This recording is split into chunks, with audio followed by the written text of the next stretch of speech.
گرچہ میرا خوف نہیں ہے، شاید کہ اتر جائے تیرے دل میں میری بات۔ کسی مفکر کا قول ہے کہ وہ قومیں جو اپنے بزرگوں کی یاد ختم کر دیتی ہیں، زمانہ انہیں بھی ختم کر دیتا ہے۔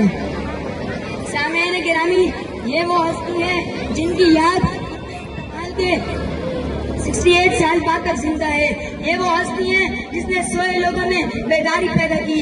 یہ وہ ہستی ہے جس نے کھوئے وقار کو پانے کے لیے تمام مسلمانوں میں احساس ذمہ داری پیدا کی۔ تعلیم سے نابرد لوگوں کو علم کے فروغ کی طرف راغب کیا، مسلمانوں کو غلاموں کو اپنی سلطنت واپس لینے کے لیے آمادہ کیا، جس نے بر صغیر پاک و ہند کو محکومیت سے آزاد کرنے کے لیے وہاں کی عوام کو یکجا کیا۔ غرض یہ کہ بقول شاعر، دیکھا تجھے اقبال نے ایک خواب سہانا، دیکھا تجھے اقبال نے ایک خواب سہانا، اس خواب کو ایک روز حقیقت ہے بنانا، یہ سوچا جو تم نے دھاسا سارا زمانہ، یہ سوچا جو تم نے دھاسا سارا زمانہ، ہر چال سے چاہا جو دشمن نے ہرانا۔ سامعین گرامی، یہ وہ ہستی ہے جس نے اپنی انتھک محنت اور جدوجہد سے آخرکار 1947 میں مسلمانوں کو ایک آزاد مملکت کی صورت میں پاکستان جیسا عظیم ملک عطا کیا۔ یقیناً آپ حضرات اس شخصیت کو پہچان رہے ہوں گے۔ جی ہاں، یہ وہی بچہ ہے جو کراچی کے ایک علاقے خیرات 25 نومبر 1876 کو پیدا ہوا۔ تاریخ دنیا اس بات سے ناواقف تھی کہ ایک عام تاجر کے اندر پیدا ہونے والا بچہ مسلمانان ہند کی رہنمائی کر کے سب سے بڑے اسلامی ملک کی تعمیر کرے گا۔ اس وقت کون جانتا تھا کہ یہ بچہ مسلمانوں کی بہت پسیح کشتی کو ساحل امید تک لے جائے گا؟ کسے گمان تھا کہ یہ بچہ بانی پاکستان بنے گا، ایک عظیم لیڈر کہلائے گا، دنیا سے گانوں پر فخر کرے گی، اور یہی بچہ رہتی دنیا تک قائد اعظم کہلائے گا، اور ہر پاکستانی کی زبان پر یہ نعرہ بن کر اس کا نام فضاؤں میں گونجے گا۔ تصویر عزم جاں وفا روح حریت، تصویر عزم جاں وفا روح حریت، یہ کون بے گماں ہے محمد علی جناح۔ عزیز سامعین محفل، اس دور میں جب تعلیم حاصل کرنے کا کوئی خاص سلسلہ نہیں رہا تو اس بچے نے BA کیا، لندن سے قانون کی ڈگری حاصل کی۔ وہاں سے آنے کے بعد اس نے اپنی تمام عمر بر صغیر پاک و ہند کے مسلمانوں کو ایک آزاد وطن دلوانے کی کوشش میں صرف کر دی۔ پیدا ہونے والا بچہ مسلمانان ہند کی رہنمائی کر کے سب سے بڑے اسلامی ملک کی تعمیر کرے گا۔ اس وقت کون جانتا تھا کہ یہ بچہ مسلمانوں کی بہت پسیح کشتی کو ساحل امید تک لے جائے گا؟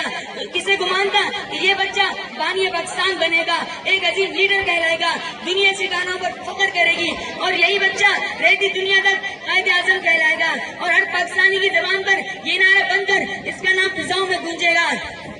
تصویر عزم جاں وفا روح حریت، تصویر عزم جاں وفا روح حریت، یہ کون بے گماں ہے محمد علی جناح۔ عزیز سامعین محفل، اس دور میں جب تعلیم حاصل کرنے کا کوئی خاص سلسلہ نہیں رہا تو اس بچے نے BA کیا، لندن سے قانون کی ڈگری حاصل کی۔ وہاں سے آنے کے بعد اس نے اپنی تمام عمر بر صغیر پاک و ہند کے مسلمانوں کو ایک آزاد وطن دلوانے کی کوشش میں صرف کر دی، جس میں وہ آزادی سے رہ سکیں۔ انگریزوں قبضہ کرنے کے بعد بر صغیر میں مسلمانوں پر زندگی گزارنا بہت انتہائی مشکل تھا۔ انگریز اور ہندو نے مل کر مسلمانوں پر زندگی تمام مراحل تنگ کر دیے تھے۔ علم حاصل کرنا، رزق کمانا، کسی اچھے عہدے پر فائز ہونا، حد تو یہ تھی کہ اپنے مذہبی طور طریقے پر عمل کرنا، مساجد تعمیر کرنا، قربانی کرنا، یہ سب مسلمانوں پر مفقود تھا۔ تب اس نوجوان نے جو لندن سے تعلیم حاصل کر کے آیا تھا، اس نے اپنی ساری عمر ہم مسلمانوں کو بیدار کرنے کی کوشش میں لگا دی۔ شاعر نے کیا خوب کہا ہے، ملت ہوئی زندہ پھر اس کی پکار سے، ملت ہوئی زندہ پھر اس کی پکار سے، تقدیر کی اذا ہے محمد علی جناح۔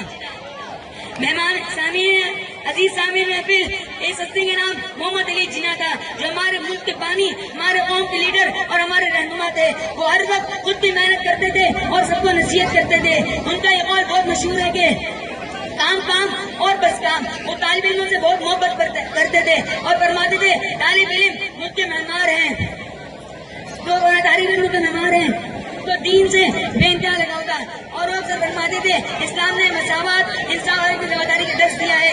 اب میں اپنی تقریر کو ان آخری شعروں پر اختتام کرتا ہوں، ان آخری شعروں پر اختتام کرتا ہوں، ان آخری شعروں پر اختتام کرتا ہوں۔ یوں تھی ہمیں آزادی کی دنیا ہوئی حیران، یوں تھی ہمیں آزادی کی دنیا ہوئی حیران، اے قائد اعظم تیرا احسان ہے احسان، شکریہ۔